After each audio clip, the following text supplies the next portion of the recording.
Now it's time to welcome our next guest, Matthew Johnson. Matthew is owner and president of Johnson Wealth and Income Management in Humboldt, Iowa, a third-generation company that's been serving clients for over 50 years. Matthew's been in the business himself since the late 1990s, and he works to educate clients on how to avoid losses and how to achieve their retirement goals using conservative, income-based financial strategies. A man after my own heart. Matthew, welcome to the show. Thank you, David. Of course, you and I go back quite a ways, and of course, my nickname for you, our viewers don't know this, we call you MJ. MJ. That's right. So Michael Jordan's not the real MJ, my buddy from Humboldt, Iowa is. But let's talk about volatility. You know, what are you seeing right now in the middle of the country when you talk to clients day in and day out about market volatility? Are they becoming more concerned over the last couple months with what they're seeing, or do they have the confidence that President Trump can fix everything? No, not at all. I'm seeing a lot of cautiousness. I'm seeing a lot of nervousness. You know, in the beginning of this year, the Dow Jones dropped 11.6%, and then it took us months on end to dig ourselves back out of the hole. We thought we had basically no worries in October, and then all of a sudden, just in time to experience another 9% decline. And clients are really concerned about their money because they don't know if in the middle of the night there's going to be some tweet and they're going to wake up the next morning and now their accounts are down and they're going to have to make that tough decision. Do they hold off on going on that cruise because now they'd have to be selling shares at a low and taking a loss? So there's a lot of concern out there, and I think it's only getting greater and greater as far as the nervousness is concerned. Wow, so you're certainly seeing this. So in 15 seconds or so, please tell us, so are you seeing that people are coming to you more proactively now saying, hey, maybe I need to kick my risk down a notch, or are they just looking at you saying, I don't know what to do?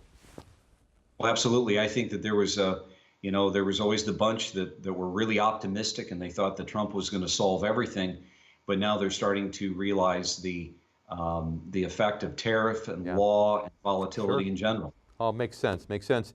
MJ, we'll be back in a moment. You stay with us too. We'll be back with many more words of wisdom from my good friend Matthew Johnson. We'll be back on the Income Generation. Welcome back to the Income Generation. I'm David Scranton. I'm here with my good friend Matthew Johnson, aka MJ, financial advisor extraordinaire from Humboldt, Iowa.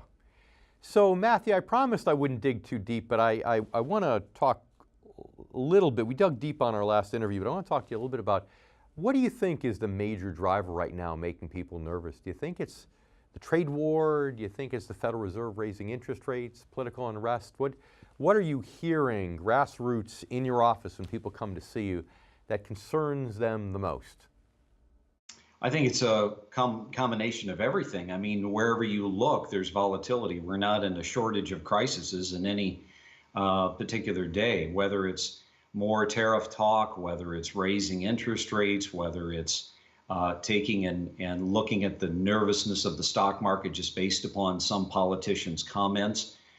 People realize that if they're in the stock market, they're not insulated, and they feel a little bit of helplessness because they realize that they really have no control over what takes place in Washington, but they understand that whatever politicians do, it's going to have a specific personal effect to their retirement savings.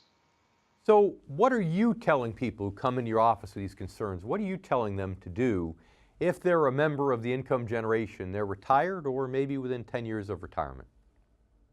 So really it's pretty simple. If we want to have more income in retirement, and that's the goal, right? We want to have more income than we could ever spend, then doesn't it behoove us to try to reduce our risk? And here's the irony.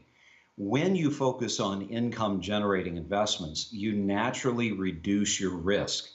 And so if you want to have your principal making interest and dividend income that you can spend or income that you can save, income really is the key. Total return is always comprised of two components. Yes, growth is one of them, but income is the basis. That's the foundation. It's income plus growth. Sure, sure. As you've heard us even talk about earlier on the show, absolutely. But I'm sure every once in a while you get somebody who walks in there and says, yeah, but wait a minute, interest rates are going up. Why would I want to buy bonds now? Isn't there going to be some bond bubble? The bond market's going to crash. That's what my broker told me. Sure. And you heard me talk about that a few minutes earlier in the show, a few minutes ago. But how do you answer that when a prospect says that to you? Because we know that's not as big of a concern as people think, but what do you say? Well, it's all about buying right. You see, when you're a stock investor, you've got three things you've got to do. You got to buy it right, you got to hold it right, and you got to sell it right. And you have to make those three decisions right every single time, otherwise you don't make money. When interest rates go up, typically fixed income positions start coming down in price. And right now I show clients where that's like a Kmart blue light special. That's things going on sale. And if I can buy good quality positions at prices that are less today than they were a year ago, it makes more yield for them and more income. Which is, when you think about it, Matthew, is true. You know, whenever you buy something, buy real estate or whatever, the key isn't selling it right. The key is always buying it right, because you never know what's going to be down the road. Exactly. So we need to leave it there for now, Matthew. Thanks so much for being on the show once again. Look forward to having you back.